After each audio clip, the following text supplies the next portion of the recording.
$370. That's what Harry made last month doing absolutely nothing. He didn't clock in anywhere, he didn't answer emails, he didn't even open his brokerage app. The money just appeared in his account like clockwork, deposited automatically from his dividend portfolio while he slept. And when I tell people this, they immediately ask the same question. Is that really passive income? Because the internet has very strong opinions about this. Half the finance world says dividends are the ultimate set-it-and-forget-it money machine. The other half argues that you need to constantly watch your holdings, rebalance quarterly, and treat your portfolio like a second job. Here's the honest answer. They're both right, and they're both wrong. And by the end of this video, you're going to understand exactly why, plus how to structure your dividend portfolio so it genuinely requires almost zero maintenance while still generating meaningful income. Quick disclaimer. I'm not a financial advisor and this isn't financial advice. Always do your own research before making any investment decisions. Now let me explain something most dividend videos completely ignore. The IRS actually has a very specific definition of passive income, and here's where things get interesting. According to the tax code, dividends are technically classified as portfolio income, not passive income, not active income, a third category entirely. Portfolio income includes things like interest, dividends, royalties, and capital gains. However, for tax purposes, qualified dividends do receive favorable treatment. They're taxed at capital gains rates of 0, 15, or 20% depending on your income bracket, rather than ordinary income rates. So legally speaking, dividend income sits in this gray area that doesn't neatly fit either definition. But here's what actually matters for your retirement planning. Forget the technical classifications for a second. What people really want to know is how much work does dividend investing require compared to other income sources?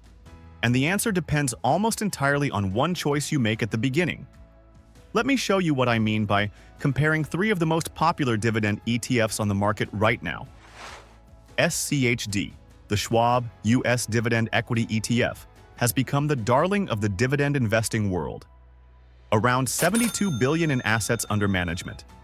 Expense ratio of just 0.06%. Current yield hovering around 4%. It holds roughly 100 high-quality dividend-paying stocks selected for fundamental strength. The 5-year annualized return has been roughly 10% with dividends reinvested. Now here's the key insight.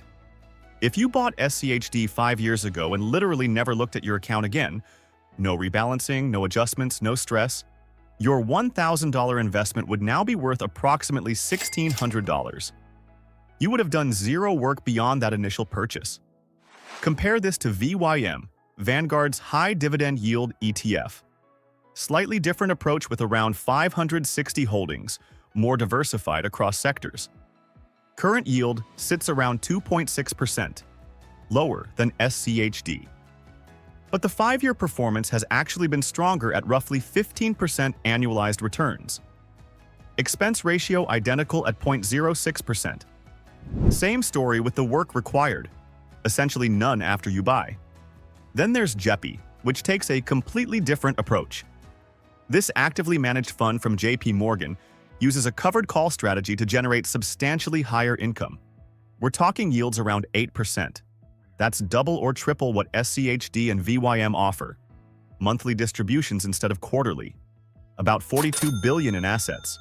But there's a trade-off. The 5-year total return runs closer to 10% annualized. Solid, but you're potentially sacrificing some upside for that higher current income. Expense ratio is higher too, at 0.35%, because active management costs more. So which one requires the most work from you as an investor? Here's the surprising truth. At a fundamental level, they all require the same amount of effort, which is basically none. You set up automatic investments. You enable dividend reinvestment if you're in the accumulation phase. Then you go live your life. The dividends appear in your account whether you're checking it daily or ignoring it for months. That's the definition of passive income streams in any practical sense. But here's where the passive income critics have a point worth considering. Harry learned this lesson the hard way. When he first started dividend investing, he built a portfolio of 20 individual stocks, blue chips, dividend aristocrats, companies that had paid and increased dividends for 25 years or more. He felt bulletproof. Then one of his holdings cut their dividend by 40% after a rough earnings report. Another company he owned got acquired, and the dividend structure changed completely. A third holding started showing declining payout ratios that suggested trouble ahead. Suddenly, his passive portfolio required research, monitoring, and active decision-making. He spent hours analyzing whether to hold or sell, reading earnings transcripts, comparing replacement candidates. His passive income had become a part-time job. This is exactly why ETFs changed the calculation so dramatically for long-term investing.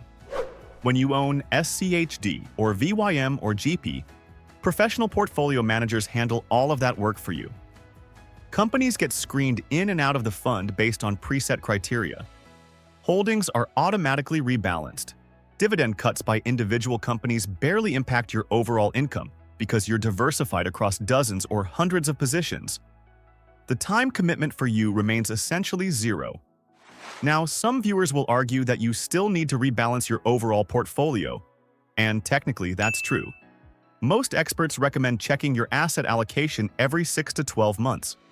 If you started with 70% stocks and 30% bonds, market movements might shift you to 76% stocks and 24% bonds. Restoring that balance maintains your target risk level. But here's what the research actually shows.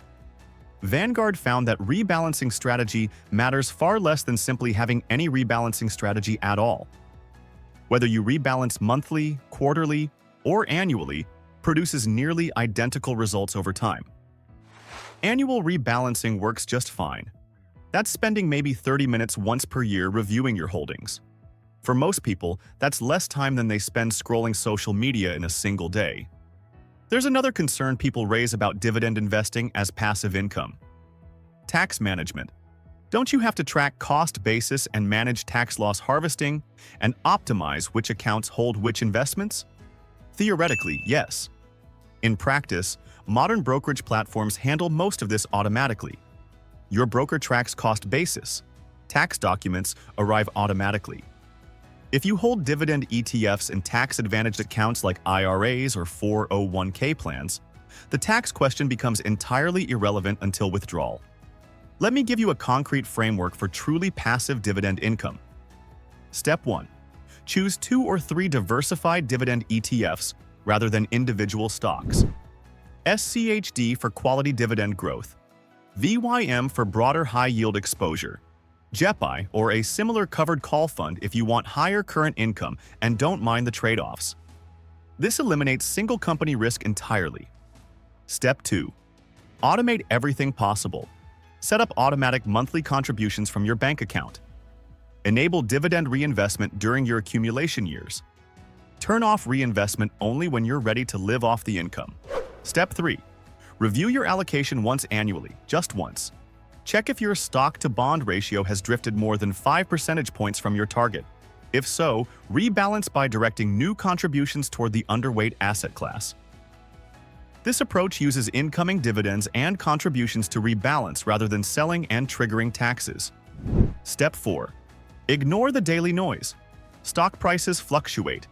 Headlines scream about market crashes. None of this matters for a long-term dividend investor collecting income. Harry stopped checking his portfolio daily, and his stress levels dropped dramatically. His income stayed exactly the same. The honest answer to whether dividend investing is passive income comes down to this. If you're picking individual stocks and actively managing positions, dividend investing requires meaningful ongoing work, probably 5 to 10 hours per month to do it well. If you're using diversified ETFs with automated contributions and annual rebalancing, the time commitment drops to maybe 2 hours per year total. That's about as passive as any investment strategy gets while still generating meaningful returns. One final thought that often gets overlooked. Dividend income isn't just passive in terms of time. It's passive in terms of emotional labor too. When Harry's portfolio throws off a few $100s monthly regardless of what the market does, he doesn't experience the anxiety of timing when to sell. He doesn't stress about withdrawing from a declining portfolio. The income arrives automatically, consistently, and predictably. That psychological passivity might matter more than anything else for sustainable wealth building over decades. The YouTubers telling you dividend investing isn't passive are usually comparing it to rental real estate, which requires managing tenants and repairs and vacancy rates. Or they're comparing it to active trading, which requires constant market monitoring. Against those alternatives, dividend ETFs win the passivity contest by a landslide. The critics arguing that dividends are truly passive usually own individual stocks and haven't experienced the ongoing maintenance that strategy demands. Build your portfolio diversification around low-cost dividend ETFs. Automate the contributions. Set reinvestment to automatic. Check it once a year. That's genuinely passive income by any reasonable definition. If you're trying to decide between high-yield ETFs like JEPI or dividend growth funds like SCHD for your financial independence strategy, I break down exactly which situations favor each approach in this video right here. And if you've got questions about building a dividend portfolio that matches your specific goals, drop them in the comments. I read every single one.